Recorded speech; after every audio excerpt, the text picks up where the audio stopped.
Bismillahirrahmanirrahim. Assalamualaikum warahmatullahi wabarakatuh. Baik, pada pertemuan kelima ini saya akan coba membahas tentang uji validitas dan uji reliabilitas.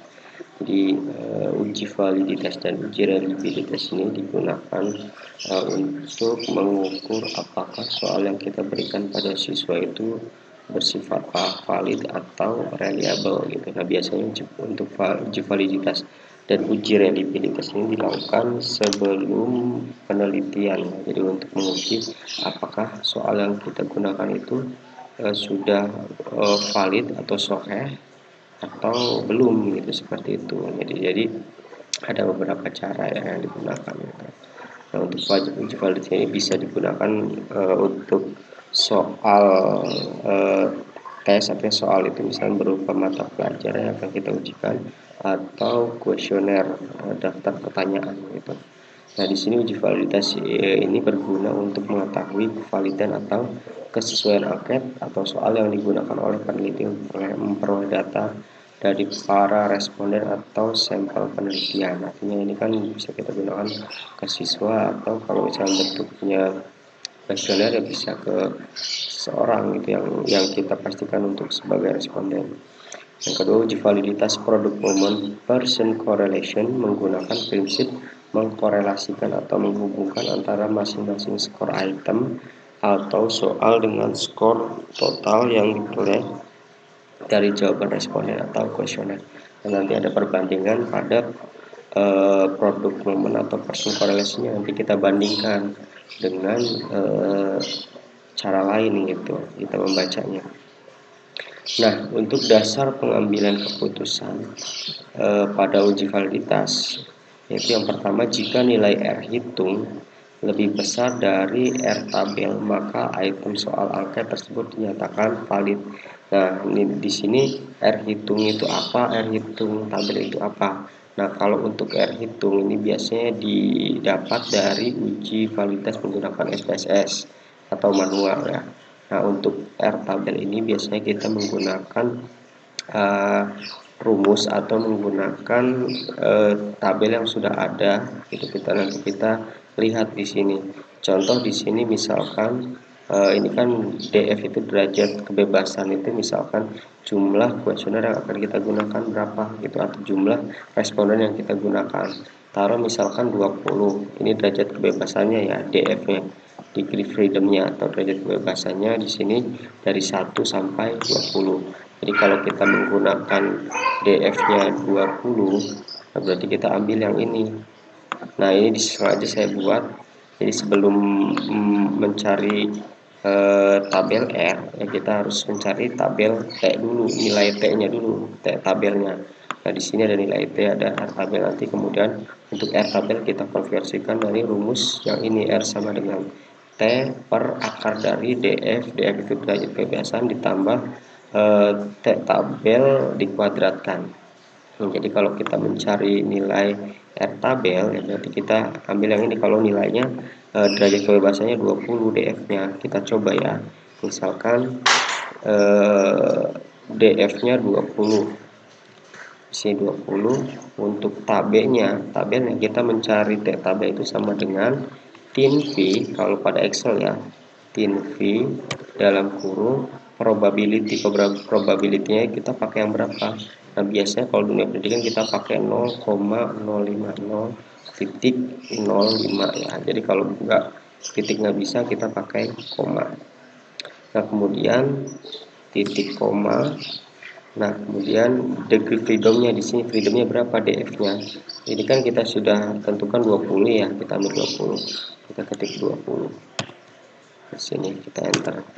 Nah, ini kalau muncul seperti ini berarti dia tidak mengenal angka titik. Kita ganti sebagai koma ya. Koma, kita enter.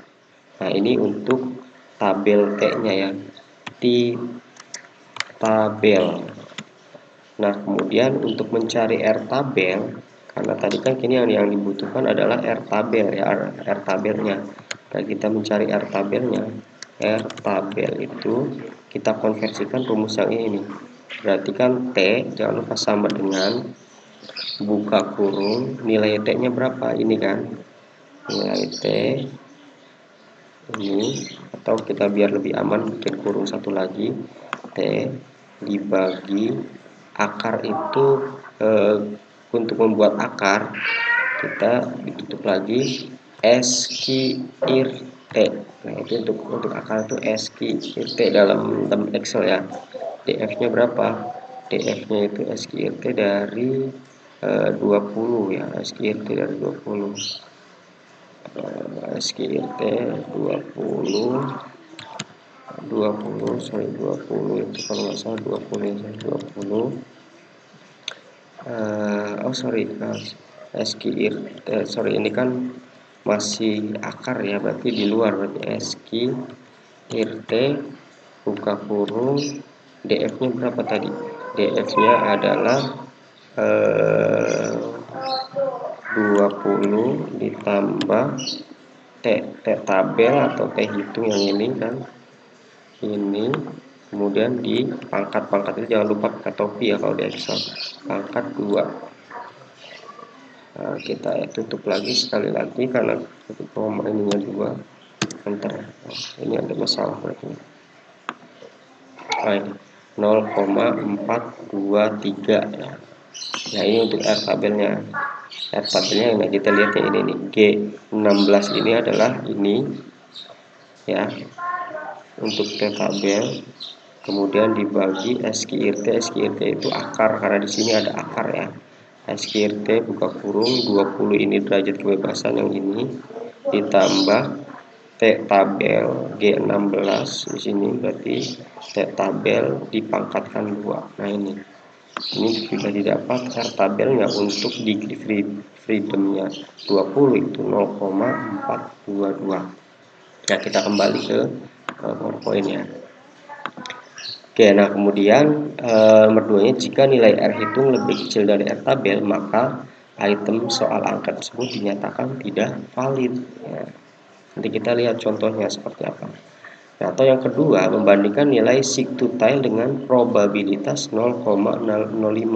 Di sini ada 3 ini. Jadi sebenarnya kalau untuk menguji validitas itu bisa menggunakan R hitung R tabel membandingkan, atau membandingkan dengan 0,05 dengan sigtutile atau 2 ekor ini 0,05. Nah, jika nilai sigtutile ini lebih kecil dari 0,05 dan percent correlation, nanti ada percent correlation itu seperti apa, bernilai positif, maka soal tersebut valid. Nah, yang kedua, jika nilai sigtutile lebih kecil dari 0,05 dan percent correlation bernilai negatif, maka soal tersebut tidak valid. Nah, yang ketiga, jika nilai tutile lebih besar dari 0,05 dan percent correlation bernilai positif, maka soal tersebut valid. Nah, di sini catatannya adalah percent correlation. Jadi kalau kita bandingkan dengan yang pertama, gitu kan, hanya membedakan percent correlation-nya. Jadi percent correlation ini harus positif gitu, walaupun nilainya lebih besar atau lebih kecil. Kalau percent correlation-nya positif itu maka bernilai valid di sini ya. Jadi yang pertama, jika sigtutile lebih kecil dari 0,5% correlation bernilai positif, maka soal tersebut valid. Yang kedua, jika nilai sigtutile lebih kecil dari 0,05 dan percent correlation bernilai negatif, maka soal tersebut tidak valid. Jadi yang tidak valid itu hanya jika percent korelasinya ini bernilai negatif. Nah, contoh kasusnya di sini. Nah, data yang akan diuji adalah data partisipasi siswa dalam pemilihan ketua OSIS dengan total responden bernilai 20. Siswa atau N-nya sama dengan 20 dan item soal sebanyak 7 soal. Uji validitas ini akan dilakukan dengan bantuan program SPSS. Adapun tersebut seperti datanya ya.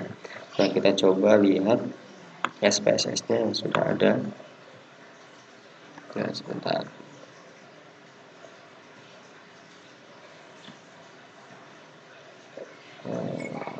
Data.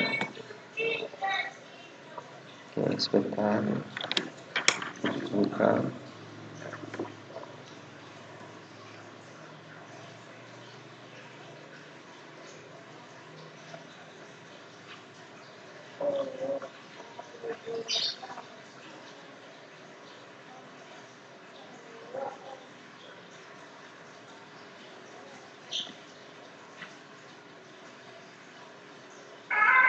Oke, sambil kita cari dulu nanti datanya. Nanti kalian bisa masukkan data yang ini, silakan nanti pada tabel SPSS-nya ya.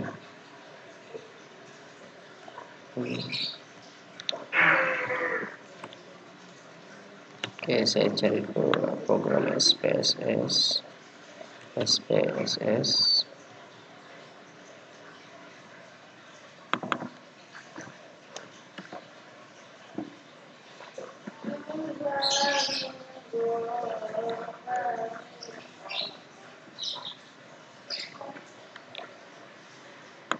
Oke, saya rasa sebenarnya ini kan untuk data yang ini hampir sama dengan ini menggunakan angket ya, karena bukan soal bukan mengerjakan soal, tapi kita coba menggunakan tabel angket.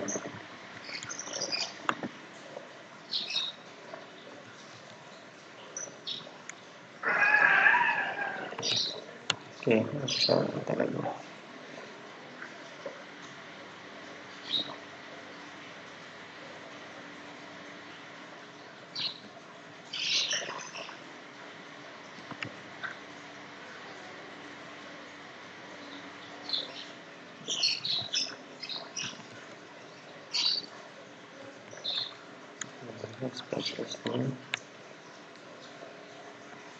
Nah, ini catatannya. Yang pertanyaan sebenarnya jenis pertanyaan positif, variabel dengan skala Likert di mana setiap pertanyaan. Oke, bentar. Di mana setiap pertanyaan memiliki 5 pilihan jawaban dengan pencekaran sebagai berikut. 1 sangat tidak setuju, yang kedua kurang setuju, 3 cukup setuju, dan 4 setuju, dan 5 sangat setuju. Nah, kita coba siapkan datanya dengan menggunakan variabel view ya di sini. Jadi ada item 1 sampai 7, kemudian skor totalnya kita buat ya. Item 1, item 2, ingat jangan pakai spasi ya. Item 3, item 4, item 5, item 6, item 7, skor total. Oke, kita sesuaikan di sini. Oke, semuanya pakai numerik, kemudian desimal, label boleh diisi, boleh tidak. Jadi kalau mau diisi silakan, semuanya menggunakan scale ya. Oke, menggunakan scale kita bisa menggunakan labelnya, mau dikasih nama boleh, misalkan skor pertama atau skor kedua, kemudian skor ketiga, skor keempat, skor kelima, skor ke-6, skor ke-6, skor ke-7, dan total skor. Nah, kita masukkan data yang tadi, jadi mulai dari item 1 sampai item 7, kemudian skor totalnya berapa. Nah, mari kita coba masukkan data view item 1, 2, 4, 1, 2, 3, 2, 4, 2, 1, 3. Oke, kita sesuaikan dulu desimalnya, kita buat 0 aja ya. Desimalnya kita buat 0.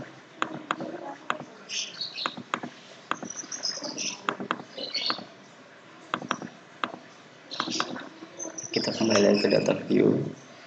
Oke, nilai ke-6, 2, 3, 4, 3, 4, 2, 3, 4, 3, 4, kemudian 11, 4 sampai 18, 4, 4, 4, 4, 4, 4, 4, kemudian 19, 2, 1, 2, 1.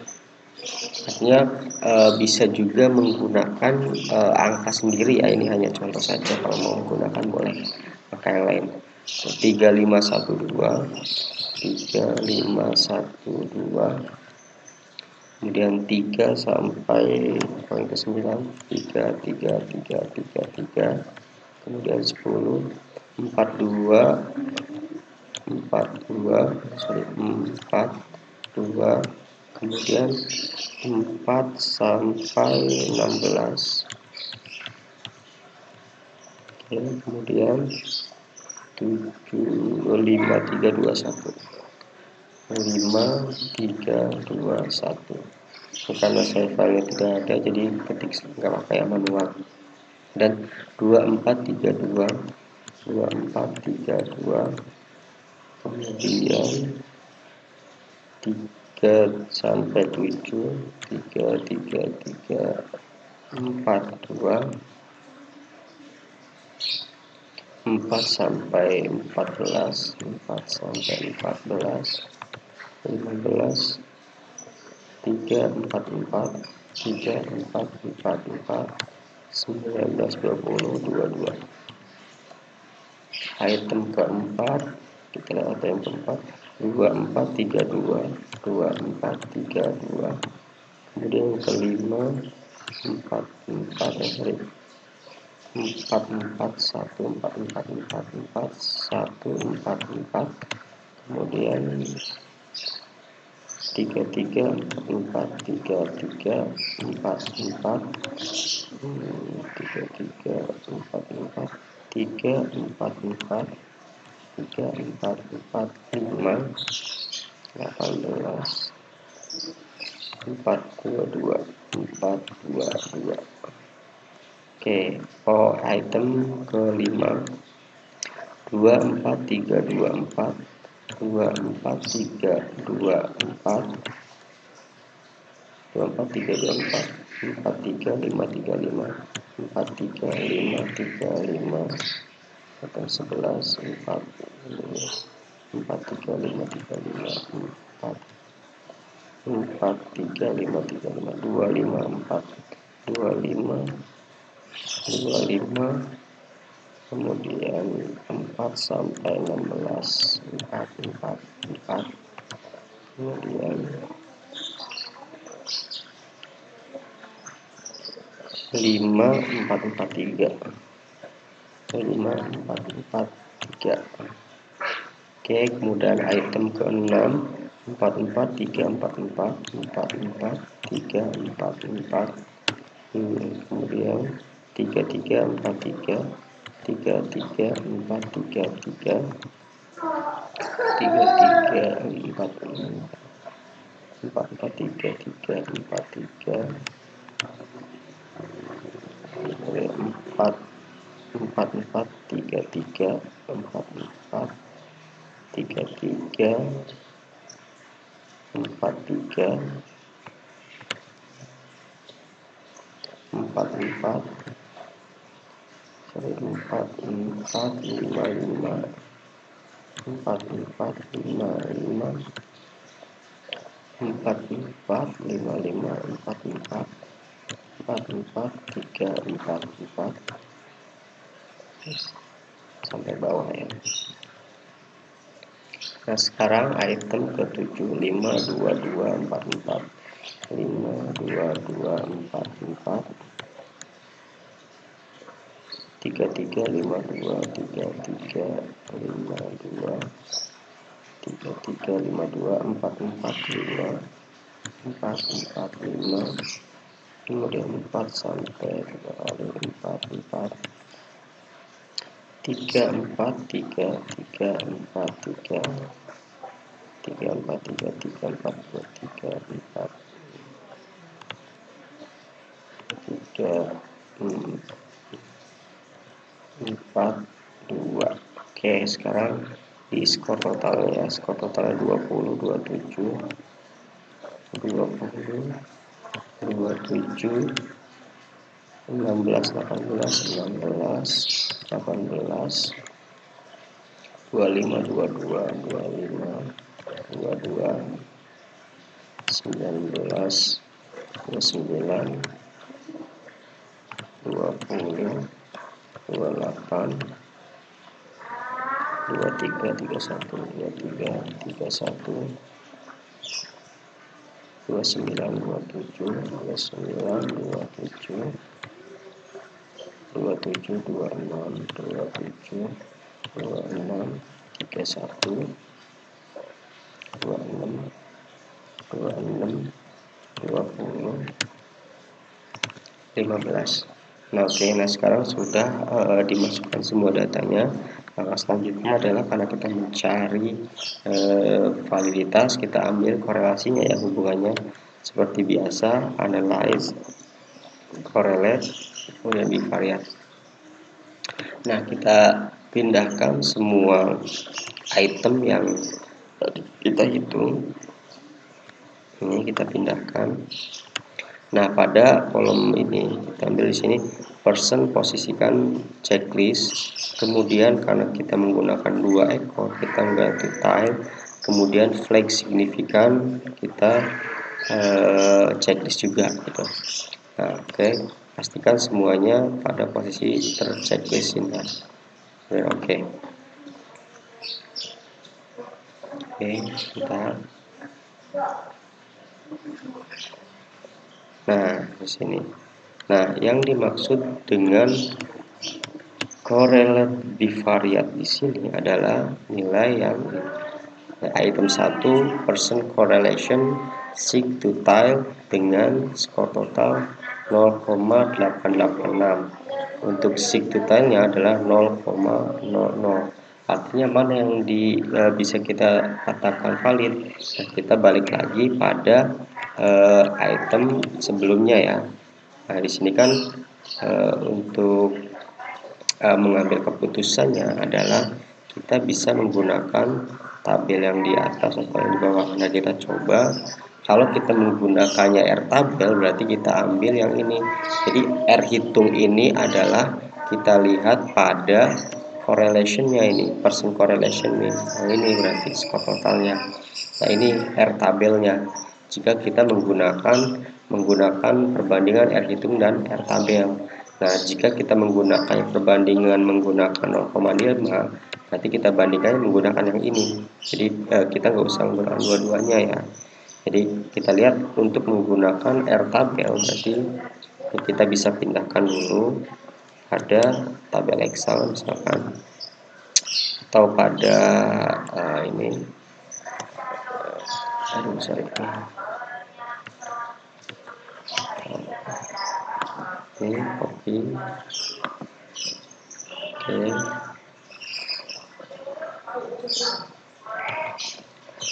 Ini kita pindahkan sini. Oke. Kita. Oke, nah ini ya.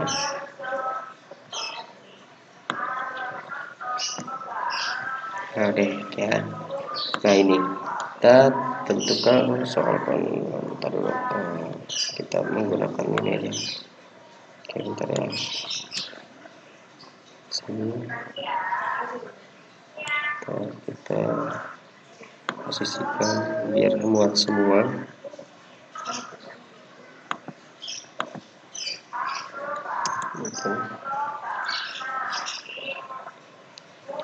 Oke ya, jadi Anda bisa menggunakan salah satunya ya, mau menggunakan ini yang di atas atau di bawah. Kita cuma menggunakan yang R hitung lebih besar dari R tabel. Nah, tadi kan kita sudah mengetahui bahwa untuk sini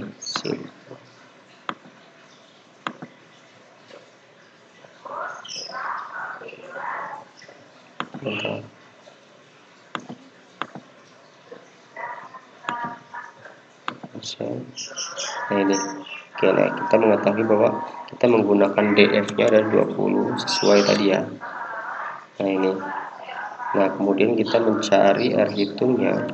Ini kan kalau kita lihat di sini adalah R hitung harus lebih besar dari R tabel, maka nilainya akan valid. Ini di sini R tabelnya adalah 0,422, sedangkan di sini R hitungnya adalah 0,86. Nah, berarti ini lebih besar dari R R hitung lebih besar dari R tabel, berarti ini valid. Oke, sorry.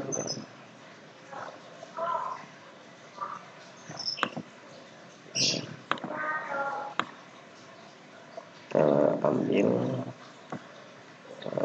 kolom lagi, kita buat kolom ya.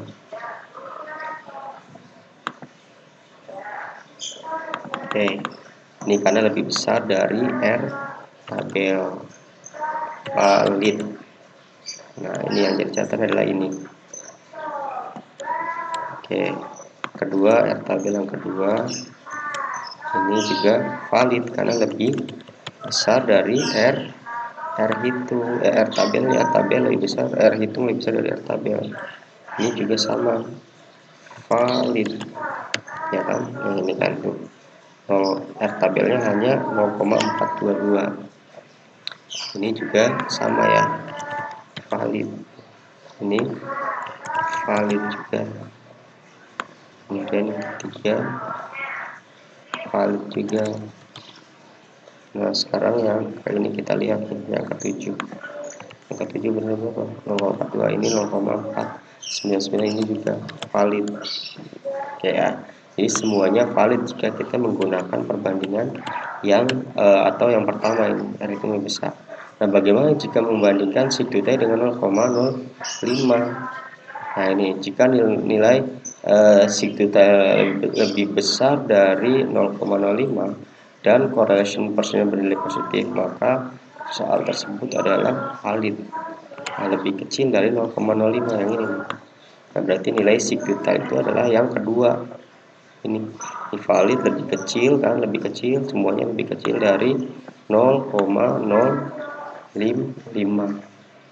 Ini juga sama, 0 lebih kecil dari 0,005, maka semuanya adalah valid karena di sini apa? Tidak ada yang nilai sigma lebih kecil dari 0,5, kemudian nilai persen correlation-nya ini bernilai negatif. Jadi semuanya soal ini adalah bernilai valid. Oke ya. Nah, kita kembali di sini. Oke. Nah, ini. Jadi pengambilan keputusannya adalah berdasarkan R hitung, kita akan menganalisis apakah item soal nomor 1 valid atau tidak. Nah, berdasarkan output correlation diketahui nilai R hitung, nilai persen correlation item 1 dengan nilai total adalah lebih besar dari 0,886. Nah, jadi nilainya sebesar itu 0,886, artinya lebih besar dari R tabel.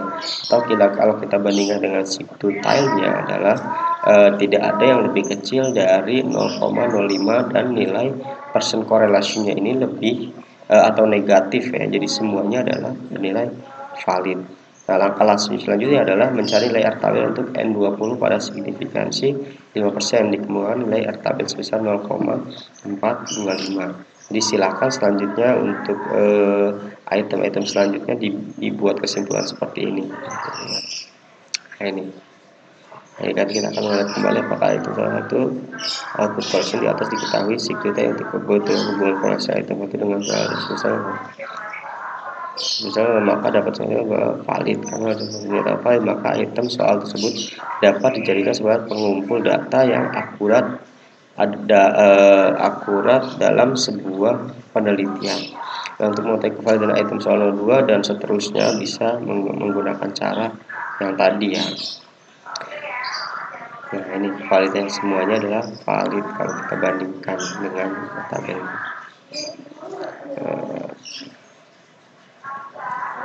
Nah, bagaimana jika terdapat beberapa item soal dalam angket yang tidak valid? Nah, ini kan. Nah, kalau angka tersebut tidak valid, tentunya tidak ada masalah. Namun jika tidak ada, lantas bagaimana solusinya? Gitu. Nah, perlu diperhatikan bahwa jika setelah dilakukan validitas product moment person correlation terhadap item soal yang tidak valid, maka ada beberapa pilihan solusi yang dapat Anda lakukan. Yang pertama, mengulang dan mengganti dengan soal yang lain.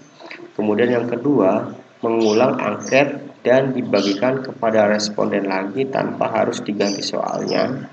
Dan yang ketiga, tidak mengganti soal dan tidak membagikan ulang angket kepada responden. Namun item angket yang tidak valid tersebut di drop out, artinya drop out itu dihilangkan, dicoret gitu, dengan catatan item yang valid masih dapat menggambarkan atau mengukur variabel yang diteliti, artinya sesuai indikatornya ini menyesuaikan indikator ya. Jadi kalau misalnya beberapa soal yang misalnya tidak valid itu sudah ada yang mewakilkan indikatornya, berarti kita bisa coret, tidak masalah gitu, tidak menggantikan.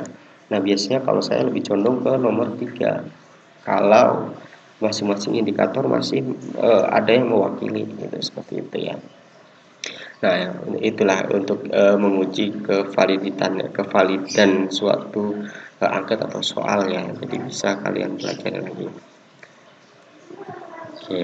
Nah, lalu langkah selanjutnya setelah kita menguji validitas, kemudian kita menguji reliable. Atau reliable ini sebenarnya kita bisa ujikan, artinya untuk mengetahui apakah soal tersebut konsisten atau tidak gitu.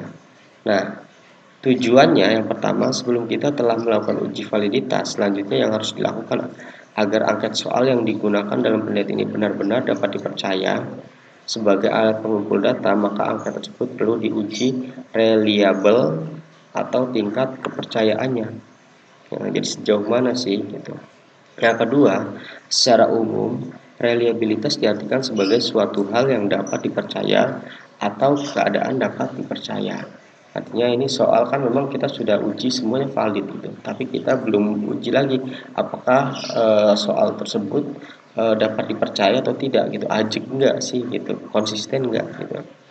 Kemudian yang ketiga, dalam analisis statistik penelitian, uji reliabilitas berfungsi untuk mengetahui tingkat konsistensi suatu angket atau soal yang digunakan oleh peneliti, sehingga angket atau soal dapat diandalkan untuk mengukur variabel penelitian, walaupun penelitian ini dilakukan berulang-ulang dengan angket kuesioner atau soal yang sama gitu. Jadi misalkan soal kita sudah gunakan beberapa kali, kemudian kita ingin coba lagi, nah maka wajib hukumnya untuk menguji reliabelnya gitu, seperti itu ya. Nah catatannya, uji validitas dilakukan terlebih dahulu, jangan kemudian dilakukan dengan uji reliabilitas. Jadi uji validitas dilakukan terlebih dahulu, baru kemudian dilanjutkan dengan uji reliabilitas. Ini jangan sampai terbalik gitu. Jangan sampai menguji reliabilitas dulu baru validitas. Kemudian nilai yang dipakai pada uji reliable adalah nomor atau angket yang bernilai valid atau uji validitas. Jadi ketika kita menguji uji reliabilitas adalah yang diambil soal-soal yang valid aja ya. Jadi soal yang tidak valid tidak perlu kita masukkan lagi gitu. Jadi kita ambil soal-soal yang valid aja. Nah, kemudian dasar pengambilan keputusan. Jadi menurut V. Wiratna Sujarweni 2014 menjelaskan bahwa uji reliabilitas dapat dilakukan secara bersama-sama terhadap 10 butir atau item pertanyaan dalam angket kuesioner atau soal penelitian. Adapun dasar pengambilan keputusan dalam uji reliabilitas sebagai berikut. Jika nilai Cronbach alpha lebih besar dari 0,60, maka kuesioner atau soal dinyatakan reliable atau konsisten. Yang kedua, jika nilai Cronbach alpha lebih kecil dari 0,60, maka kuesioner atau soal dinyatakan tidak reliable atau inkonsisten. Jadi ini yang kuncinya ya. Soal itu reliable atau tidak.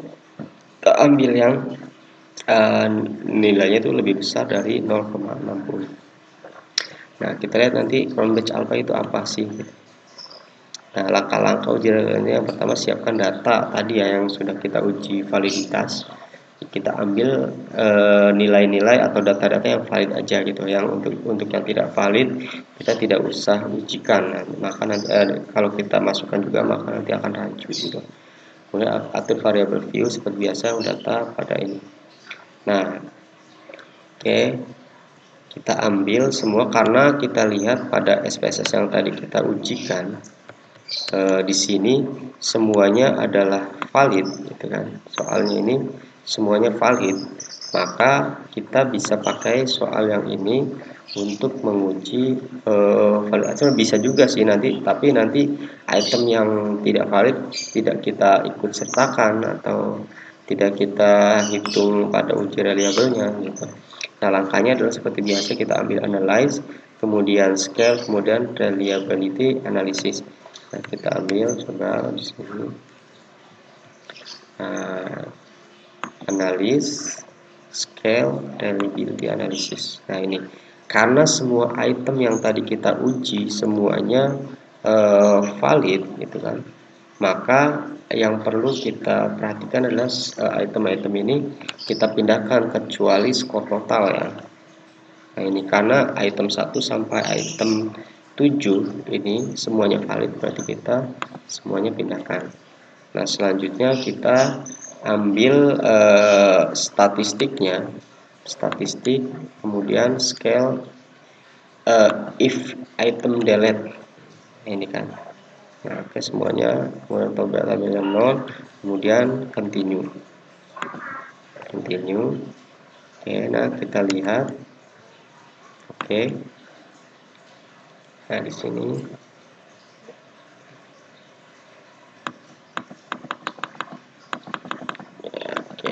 nah ini crown batch analytics. Jadi kalau kita lihat di sini, nah ini pada bagian cache processing summary, kita ambil itu processing cache summary, berarti yang mana? Ini kan cache processing summary. Coba kita kopikan pada bagian ini di bawahnya. Ini kan untuk yang di atas tabel uji validitas.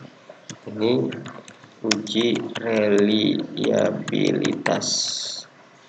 Kita kopikan di sini. Oke, untuk nah kalau kita baca di sini yang valid adalah semuanya. Ada jumlah n-nya, n itu adalah jumlah degree freedom-nya atau siswa yang atau respondennya ada 20 gitu. Jadi semuanya valid 100. Kemudian processing. Nah, oke. Jadi tahu output harus memberikan informasi tentang jumlah sampel atau responden N yang dianalisis dalam program SPS, yakni N sebanyak 20 orang siswa. Karena tidak ada data yang kosong dalam pengertian jawaban responden tadi semua, maka jumlah valid 100%. Nah, kemudian yang kedua, reliability action-nya yang dimaksud tadi crown batch alpha-nya kita ambil di sini. Nah, reliability statistik. Nah, ini kita ambil, kita kopikan lagi. Ini oke, crown batch alpha-nya 0,848. Artinya di sini. Nah, karena ini kita mengambil keputusan yang tadi ya. Nah, ini kan. Jika nilai crown batch alpha lebih besar dari 0,60, maka kuesioner atau soal dinyatakan reliable atau konsisten. Nah, di sini kita lihat nilai reliabilitas statistik untuk crown batch alpha-nya ini adalah 0,848. Bisa kita pastikan adalah lebih besar dari 0,60 dengan n of itemnya adalah 7 soal. Maka bisa dipastikan adalah soal yang kita gunakan ini adalah reliable. Ya, jadi keputusannya atau kesimpulannya adalah diketahui tabel output yang didapat diketahui adalah ada n of item atau banyak item atau butir pertanyaan angka soal 7 buah item dengan nilai crown batch alpha sebesar yang tadi ya, berarti kalau tadi 0,848. Karena nilai crown batch alpha-nya 0,850 atau 0,848 lebih besar dari 0,60, maka sebagaimana dasar pengambilan keputusan dalam uji reliabilitas di atas dapat disimpulkan bahwa ketujuh atau semua item pertanyaan angket untuk variabel partisipasi siswa dalam pemilihan ketua OSIS adalah reliable atau konsisten. Nah, jadi semuanya soalnya konsisten.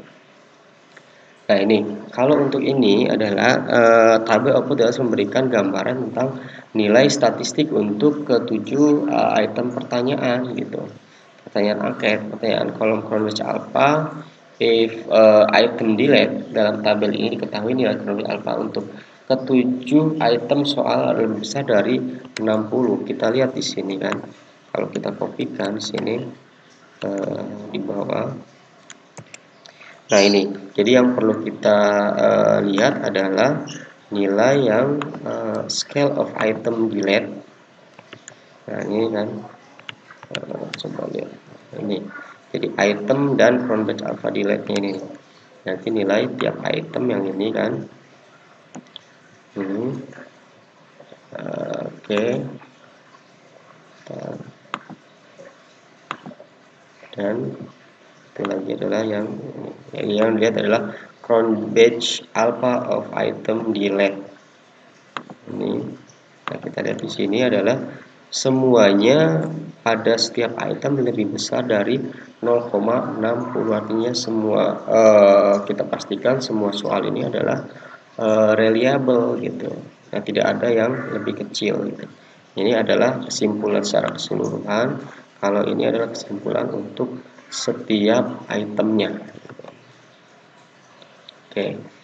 Nah ini, jadi kesimpulannya yang ini ya, berdasarkan output reliability statistik di atas diketahui nilai front batch alpha sebesar 0,848 atau dibulatkan 0,850. Nilai tersebut kemudian akan kita bandingkan dengan nilai R tabel dengan nilai N sama dengan 20 dicari pada distribusi nilai R tabel pada signifikasi 5%, maka diperoleh R tabel 0,427 ya, artinya lebih besar, lebih 0,423 ini ya.